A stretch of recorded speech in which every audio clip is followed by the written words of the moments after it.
Do you want to know how you can turn your WhatsApp into dark mode? If yes, then this video is for you.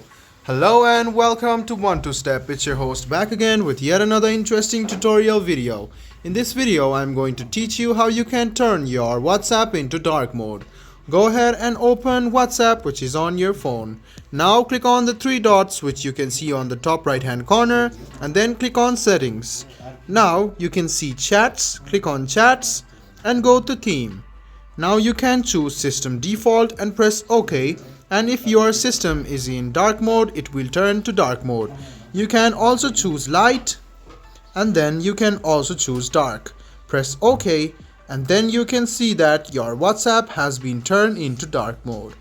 I hope this video about how you can turn your WhatsApp into dark mode was helpful for you.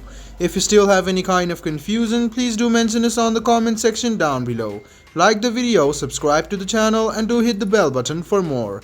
Hope to see you in the next video as well. Until then, goodbye, take care and make sure you enjoy.